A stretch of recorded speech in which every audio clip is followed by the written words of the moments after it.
12's First Alert Traffic Network is sponsored by Mountaineer Pest Services. Protect your home at StopMyBugs.com. What makes the Eichholz Law Firm different? For starters, we've served this community for over 45 years. And we know that every client is unique. We consider you friends, neighbors, and family. We prove it in the way we fight tirelessly for your justice. Let the Eichholz Law Firm fight for the justice you deserve. It was 4 days, and he was going to kill B+. Morning, afternoon, night, Monday through Sunday, 24/7. Our First Alert commitment to you is the power of 5 meteorologists, always tracking weather that impacts you, telling you what we know as soon as we know it. All the tools, the latest technology, and the first team of 5 meteorologists. First Alert is our investment in your family's safety. News 12, NBC 26 First Alert weather on your side. iPhone 15 Pro for your husband. iPhone 15 Pro. To tell me you want a new iPhone, the better plan's Verizon. No way they take this break. Yes, they will, and you'll get iPhone 15 Pro and Apple TV 4K and Apple One, all 3 on them. Do that. We tried to tell him, but he paid us a lot. It was a lie. This holiday, turn any iPhone in any condition into a new iPhone 15 Pro with titanium, Apple TV 4K, and 6 months of Apple One. All 3 on us. It's holiday every day with Verizon. The First Alert team, named best in Georgia. Live from Augusta, you're watching News 12, live at 5. Well, will it be a yes or a no for a new James Brown Arena? As early voting wraps up, all eyes are on Tuesday's election for a temporary sales tax in Richmond County. Just ahead, we'll take a look at how voters are feeling. But first, take a look at this video showing some fall foliage in our area. Riley, the leaves are just now starting to change color, and these colder temperatures are making it feel like winter is just around the corner for us. How cold are we expecting it to get overnight here? I think we could get close to freezing again, Will, especially in a few of our just kind of outlying areas away from that city environment. We actually did see the 20s across a lot of places earlier today. Here's a look at our coldest lows out there earlier this morning. Lincolnton taking the top spot, got all the way down to 25. SRS not far away at 26. Same thing in Shell Bluff, Graniteville, Saluda, Jackson, Thompson, Evans not far away at 27. At Bushfield, we got down to 28, so chilly there as well for us here around town. Heading into the weekend, we're going to see another cold start Saturday, most likely low 30s, so definitely cold, just not quite as cold as what we've seen the past couple mornings. Even into Sunday, we should stay into the 30s early into the day, but afternoons this weekend will be much warmer. Beautiful look down the Savannah River. You can really see that fall color popping there at the Below River recreation area there on the South Carolina side, and we are looking at temperatures right now in the mid and upper 60s across the area, so a very comfortable outlook extends into this evening and tonight, but I definitely would grab a jacket. Even though these temperatures look comfortable now, they'll drop quickly once that sun goes away just after 6:30. Here closer into town, so at Grovetown 65, 69 at Fort Eisenhower, and then 68 there in Martinez. So very comfortable if you're heading out to Grovetown, maybe heading out to the Columbia County Fair. Those gates are now open. We are going to see those chilly temps into the 40s once we get an hour or so past sunset. Much more on the weekend for you just a bit. Let's get a quick update on your First Alert traffic. And now, First Alert traffic.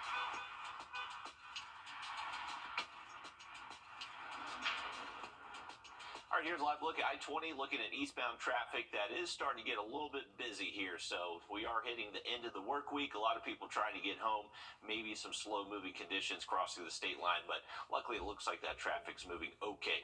Looking out at Grovetown next, Lewiston Road, exit 190. Not as busy out there in Columbia County, and just a beautiful afternoon across the entire area. I'll look at some warmer temperatures this weekend in just a little bit. All right, thanks, Riley. We're just a few days away from learning whether Richmond County voters will approve a new temporary sales tax to fund a new James Brown Arena.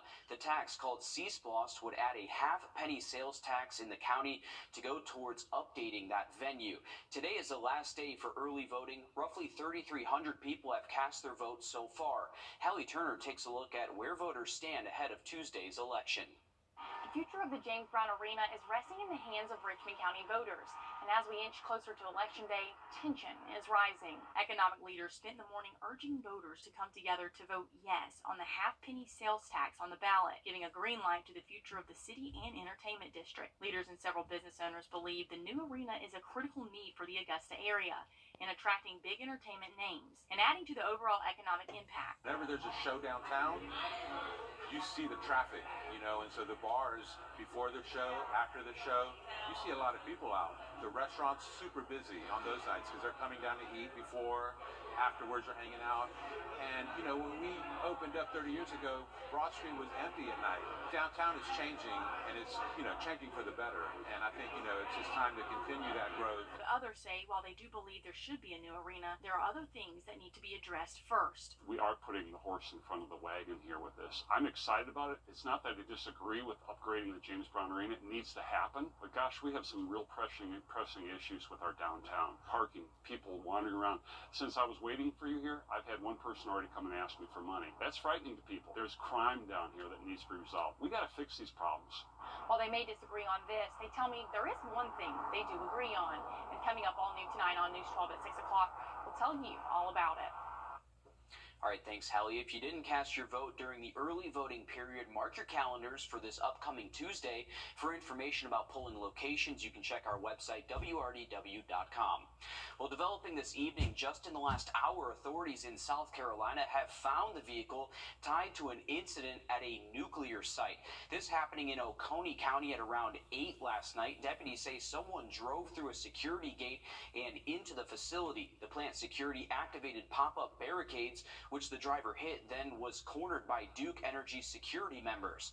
But deputies say the driver then tried to hit the security officers there before driving through a fence and getting onto Highway 183. In the last hour, we also learned the identity of that suspect. 66-year-old Doyle Wayne Wisenhunt out of Locksburg, Arkansas.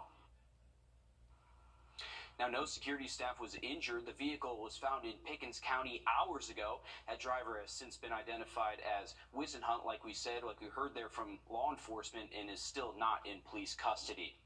A deadly crash in Atlanta taking the life of a Hollywood stuntman and his 2 young kids. 41-year-old Tarasha Ramses was best known for his stunt work in blockbuster films like The Avengers and Black Panther. He was killed Tuesday night in a crash involving a tractor trailer on an I-285 exit. His 13-year-old daughter and newborn son were also killed. Several of his other children, passengers in that vehicle, were also injured. The cause of the crash is still under investigation. Fundraising for his surviving family has already surpassed $40,000. The Fulton County Jail has a multitude of issues, and with no viable solutions in sight, Georgia state lawmakers are now getting involved. Since this time last year, the jail has seen more than 900 assaults, nearly 300 stabbings, hundreds of fights, and 10 inmates have died inside its walls. A committee with Georgia Senate will eventually issue a final report and could recommend or even author legislation to address issues. But I think it could be legislation, it could be budget, it could be recommendations, it could be a list of different issues, it could be local legislation. Now, the Fulton County Jail has a $64 million operating budget, but jail leadership says that most of that money goes towards mental health services for inmates, leaving little money for staffing and other functions. No word yet on a timeline for the Georgia Senate's investigation. Well, next Tuesday, voters across South Carolina will head to the polls for municipal elections like mayoral and city council races. While these don't generate the same attention and turnout as bigger elections, they're just as important because the people elected in them are the ones making the decisions directly in your community. Our State House reporter Mary Green explains what can be done to make voting easier in those races. While most statewide and federal elections are held in even years, like 2024, most municipal elections in South Carolina are held in odd years, like 2023. But there's no law that requires this. And in fact, there are barely any restrictions surrounding when municipal elections have to be held in the state. The old joke is there's an election day every Tuesday in South Carolina. So the goal here was to provide some standardization to that. A bill under consideration at the State House would require municipal elections in South Carolina take place in odd years. And those elections would only be allowed on 2 days, one in April and one in November, while still offering the early voting options voters already have. The legislation would also require all municipalities use the state voting system in their local elections. The bill's sponsor says a handful of smaller cities and towns are using their own systems for their own elections, but the State Election Commission wants everyone under the same system for all races. It gives confidence to the voter, because imagine if you're a voter and you've always voted on our system, you walk in there and there's something different in front of you for this election. It is confusion, but also it hurts the trust in the system, because why are you using a different system for just this one election? The House passed this bill earlier this year, and a group of senators has been working on it this fall. But the full Senate won't be able to debate and vote on this legislation until the entire legislature returns here in January. Reporting from the State House, I'm Mary Green. Now, senators are also considering closing a loophole in state law that requires incumbents to stay in office, potentially against their will, if a candidate challenges municipal election results. Their amendment would instead allow the winner to take office once results have been certified, while the challenge proceeds in the court system. A Georgia police officer is being honored for his quick thinking to save a woman and her young son just moments before their car burst into flames. Take a look.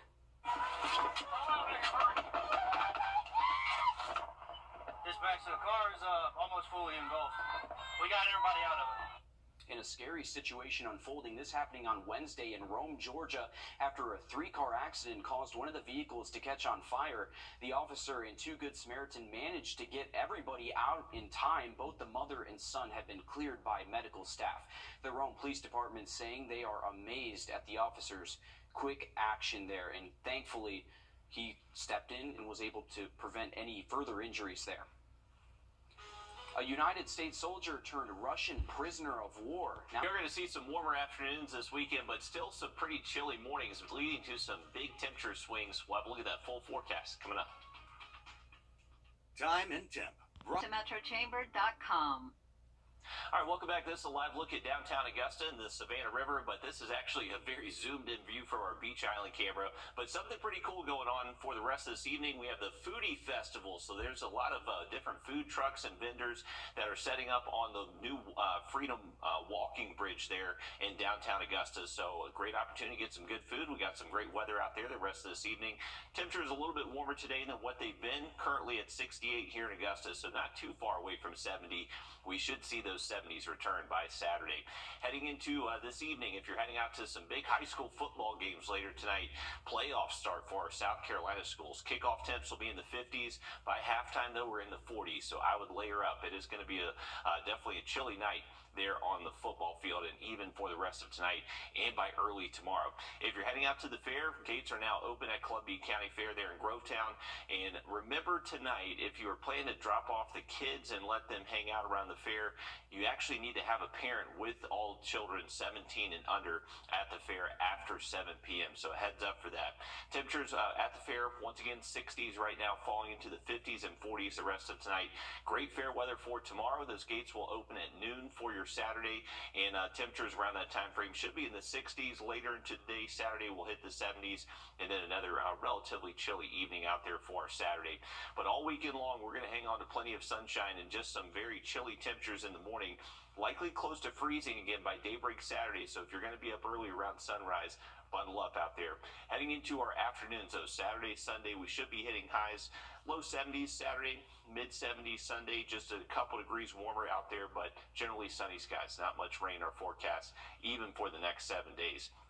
Here's a look at other temperatures across the region. So if you're traveling maybe to Clemson, Columbia, or Athens, we got some big games across the region out there tomorrow afternoon.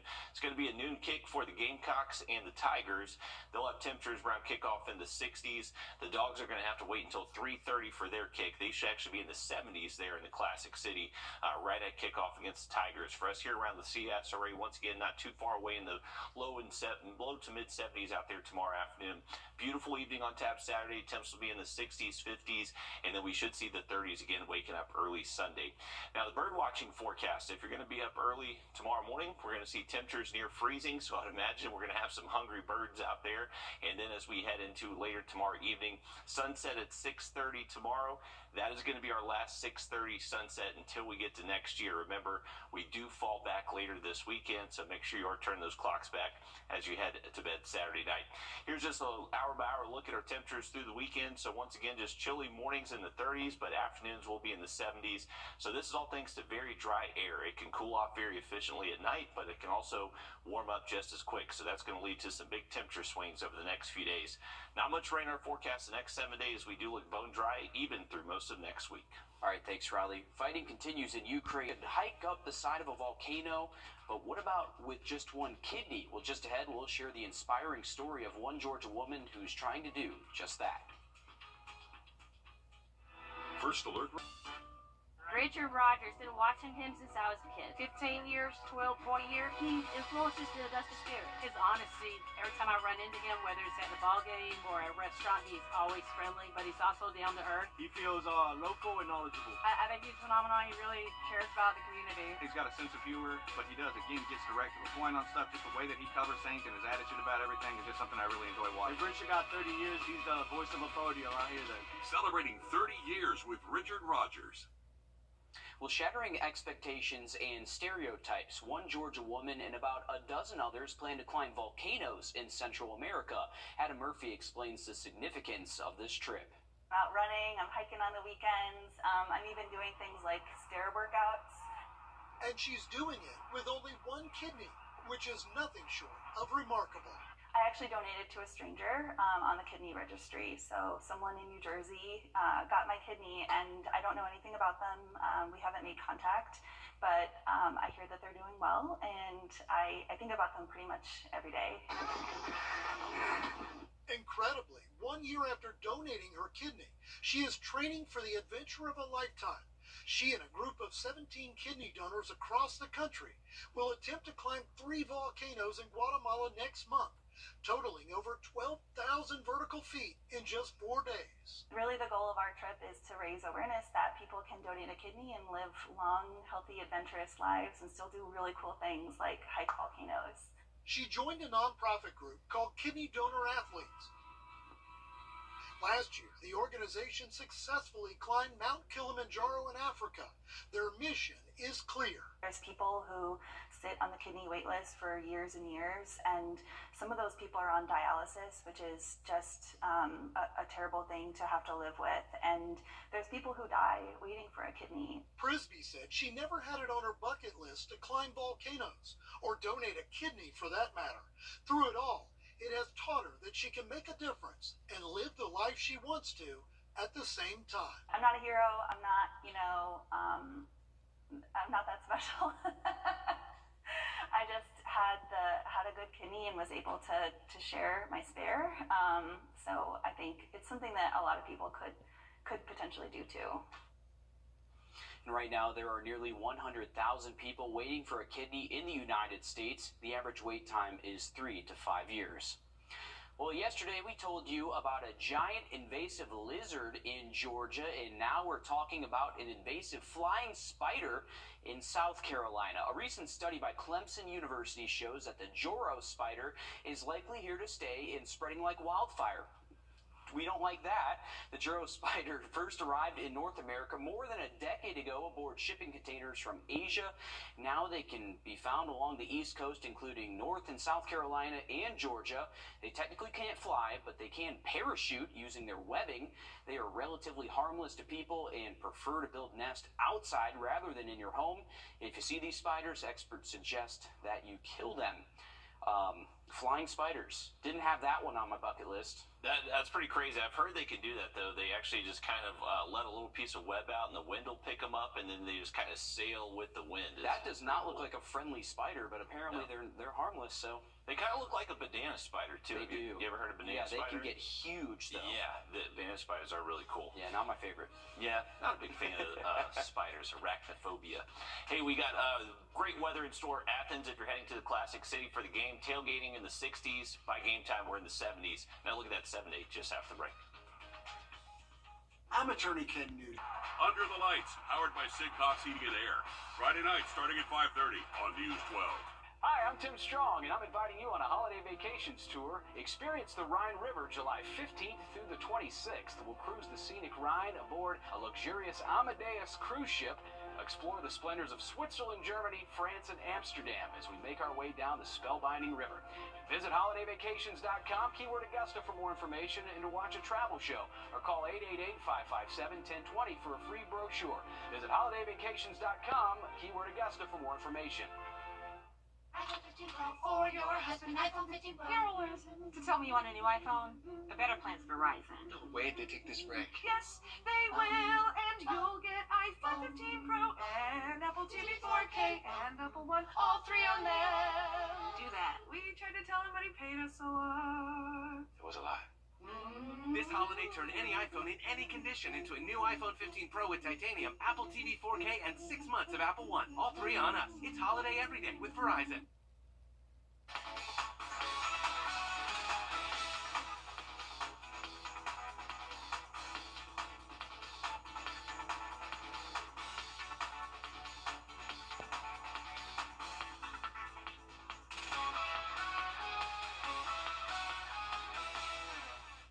You're taking a live look now over the Fury 325 roller coaster, courtesy of Carowinds, the amusement park, making a major announcement. Now, the parent companies for Six Flags and Carowinds recently announcing an $8 billion merging deal. This would combine a total of 42 amusement parks, 15 water parks, and 9 resorts across North America.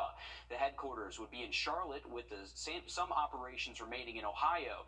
This deal is expected to close in the beginning of 2024. I think we saw that roller coaster start right as we were in prime time there. But Riley, Yeah, I feel like it's a weird time to go on a roller coaster. It'd be freezing, right? It would be pretty chilly up there today. This afternoon up in Charlotte, they're a little bit cooler than us. We're hitting highs in the 60s this afternoon, so still below average for this time of year, but a beautiful afternoon looking at the Savannah River. And one thing you may notice, we show this camera pretty often during the afternoon. Usually they're releasing a lot of water. They're not doing that today. The lake actually just entered level 2 drought status across the Savannah River Basin, so they're likely going to limit how much they release a little bit over the next month or so. But we got some nice weather to get outside this evening. Bundle up. We got some chilly temps. We are going to see those freezing temperatures once again by early tomorrow morning. All right, thanks, Riley. Stick with us. We have more news, weather, and sports coming up after a short break as News 12 live at 5 continues.